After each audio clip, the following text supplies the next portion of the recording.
Welcome back, everyone, as we continue to celebrate A Bigger Bang turning 20 this year. I'm joined today by our old friend, Timo Surbeck, a serious musician who's been known for his work of Charlie Watts covers on his channel. Like we've always said here, no one gets the Charlie Watts sound better than Timo. And today we're going to be chatting about A Bigger Bang. Timo, welcome back. Thanks so much, Justin. Thanks for having me back. You're well prepared, I see. Of course, of course. Well, I want to give people an sort of a synopsis of what we're going to be chatting today. Our conversation today is going to be a little familiar to one that we did last year for Voodoo Lounge. In fact, at the time, we were looking at that album and trying to see what we'd do if we'd shorten the album to a more standard album length. The criticism that I hear a lot on these later albums is that they suffer from the infamous CD bloat. You know, taking up all the room on a CD because the space was available to do that. Well, let's take a look at what you did redesigning A Bigger Bang here. I love what you did with this, and I completely did not expect this design at all. You know, and when I was looking at it, I was gonna text you back like, wait, is this in the right order? Did you put this in the right order? Because I was like, Yeah, I can imagine. from left field. And when I looked at the track list and I studied it and I understood what you were doing, I completely saw what you did and didn't realize that in this album was sitting this album that you created, which is to me a very textured, a very rootsy, a slightly quieter album than what they have with the 16 tracks. And I can't wait to show you my track listing at the end of this conversation. We can compare. I can't wait either. Tell me about how you went about this. How did you realize, you know what, they have this album all wrong. This is the way it should go. I actually remember this as a 10-year-old boy. I was really I was hypnotized by Back of My Hand. It's another case of the same as like for The Storm, which was on the B-sides of Voodoo Lounge, which unfortunately didn't make it onto the album, which is like a real big mistake in my eyes. But them going back to the roots on the opening of an album or on a live show, as we know, with Not Fade Away, that's a really great idea in my opinion, because we know that they have the energy still, even at now 80 plus. They can do that. They can throw out a banger. they don't need to prove that, I think. And I think what's it called? Back of My Hand is like much more of a bigger statement to open a new interesting album. So that's my take on that.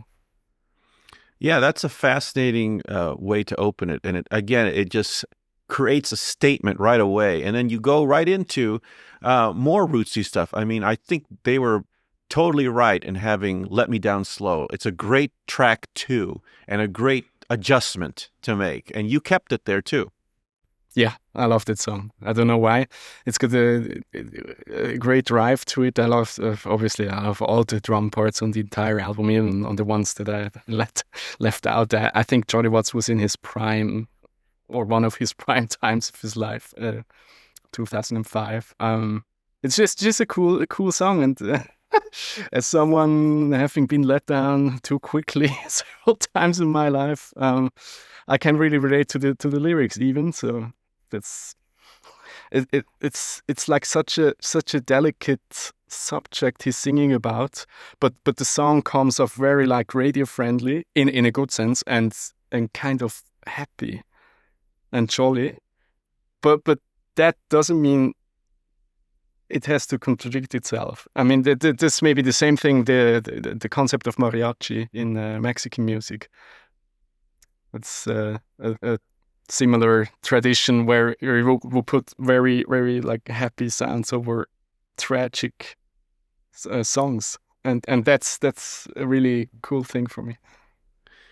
Yeah, I agree. It's a nice juxtaposition, those two emotions. And I think this is one of, like you say, Charlie, shines throughout the entire album, and I think he sounds especially great here. His snare sounds fantastic on this track, so Oh yeah. full and just nice. But to hear you say that this was Charlie Watts's prime, now that's going to ruff a lot of feathers.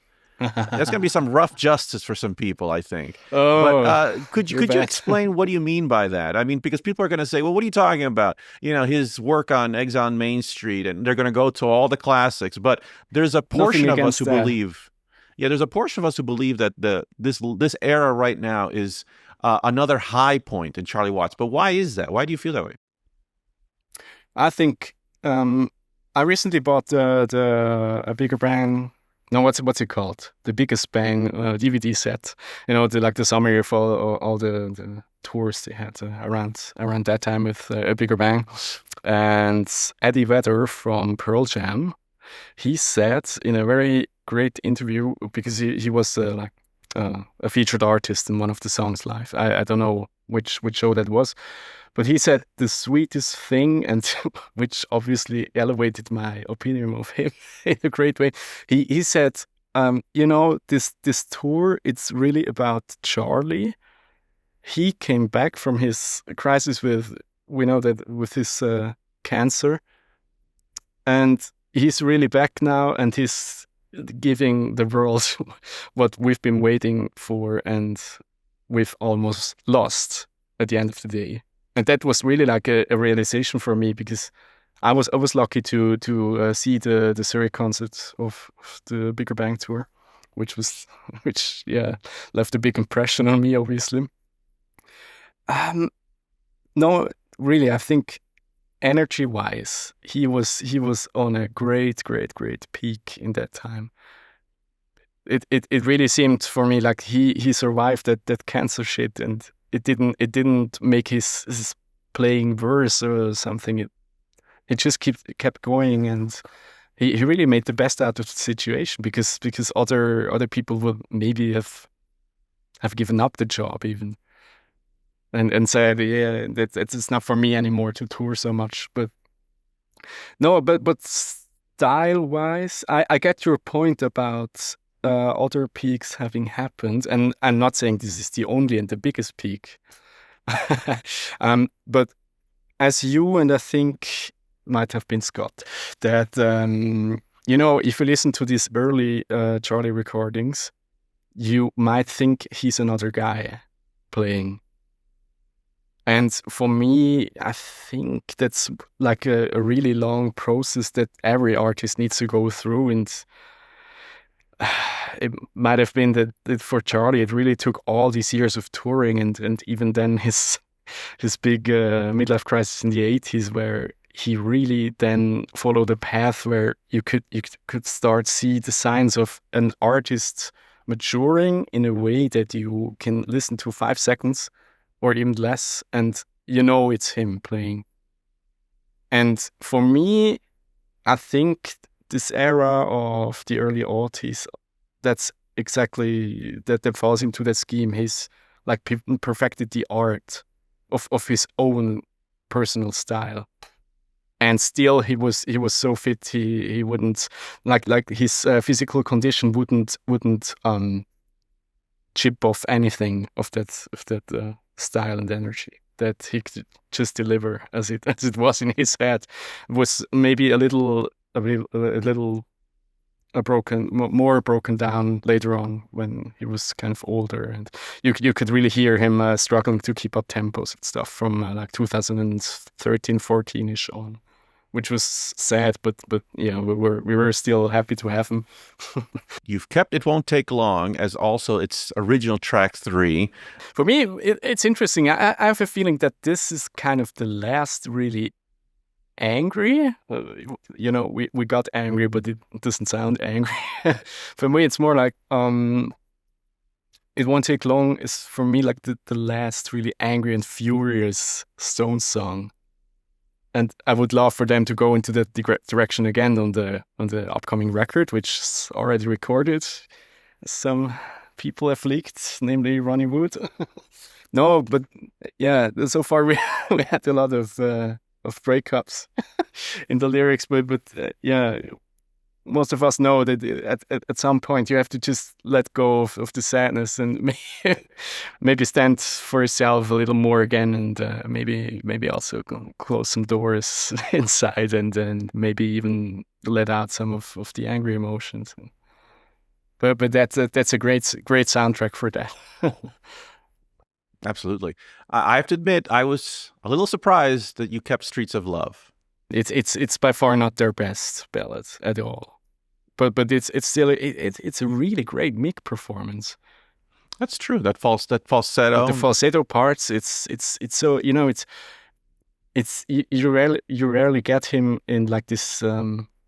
Yeah, it's almost like a crooning thing, that Sinatra and all these cats did with like recording really close to the mic and having this like it's like a sound wise a really big spotlight on them, and then all my other favorites, Miles Davis, all the great horn players, they replicated them on their instruments, which makes it very vulnerable. Actually, you don't really get that too much often these days from him.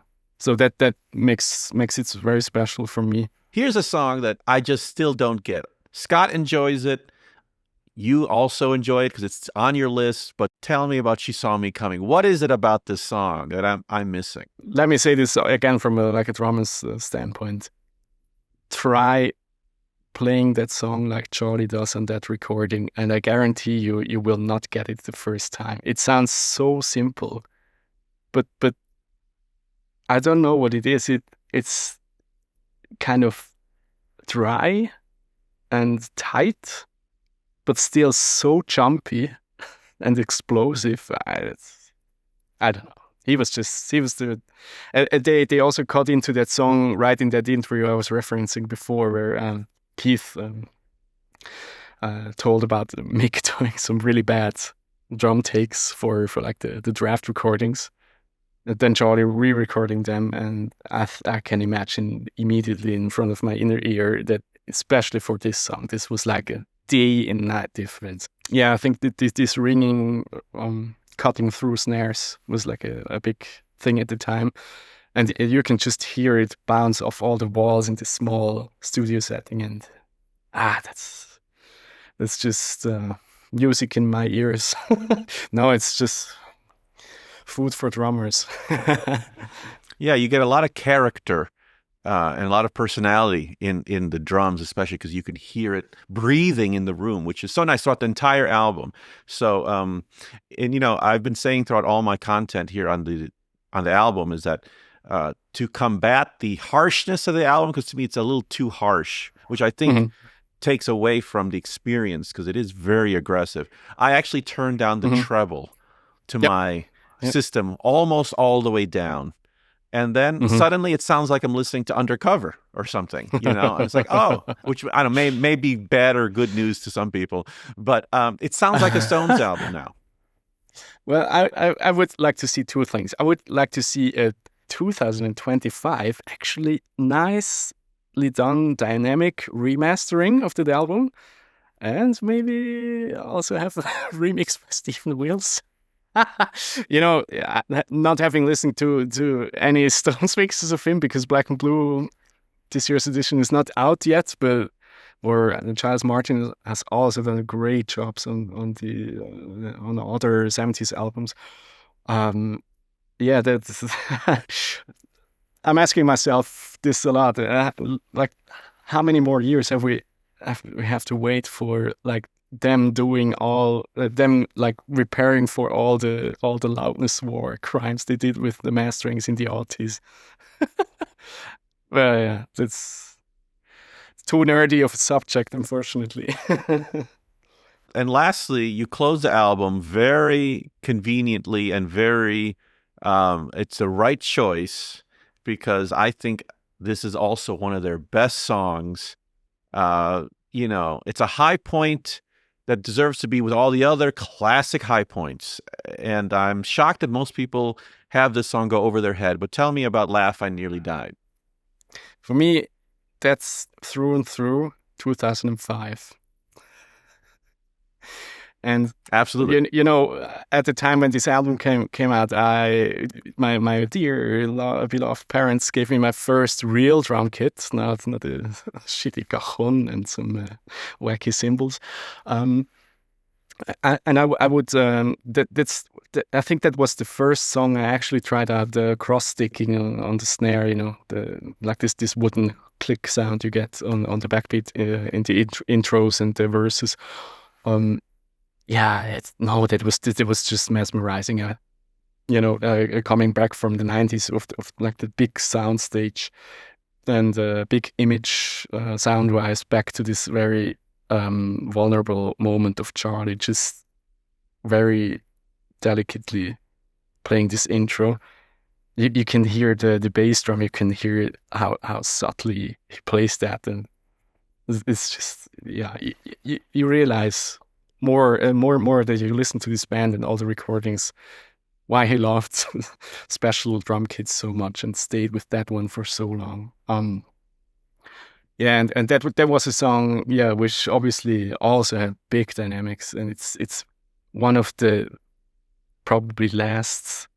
No, I think it's the last one yet. The last Sinister song featuring Mick on vocals. And I have also a fun childhood memory. So my dad is usually not giving out compliments too much, or if he does, then it usually comes in via mama. But still, yeah, they would just the half hour I was allowed to practice daily in the basement because of the stupid neighbors. I would often include this as a highlight, this song to play along on my iPod. And then yeah, he would just sometimes when I broke into the chorus with this really heavy feeling, he would sometimes break into the basement and air drum along. And that was a great bonding moment for us, I think. But I'm 100% sure that he doesn't remember, but he will eventually see this. Yeah. That's my favorite part too, those breaks going into the chorus. Pa-ta-ta-ta. And then I mean it reminds me, you're right, it's through and through. I also get the weight and anger in terms of Charlie's part from Gunface from Bridges of Babylon too a little bit. There's such an anger there, and there's such Mm-hmm. big washy fills, everywhere Mm-hmm. that you're just like, oh, you just want to get in there. He just has this. It's an ocean of sound with the drums on those three tracks for me. What an atmosphere, right? With like this, you can see like a very dark horizon of dark clouds and stuff. Also like the outro with the hand clapping and the like again like the band chants that. Whew. Yes, that's one of the greats. That's criminally underrated.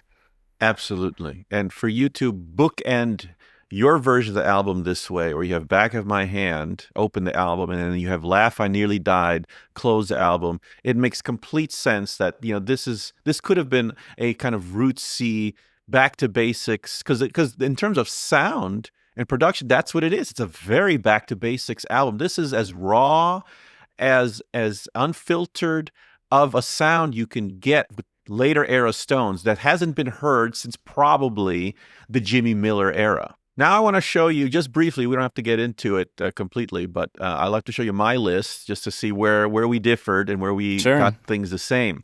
So this is what I've come up with for redesigning the album. Now some things are different, a lot of things are not, because surprise, I incorporated the songs that were on the deluxe edition. Oh, right. I forgot about these.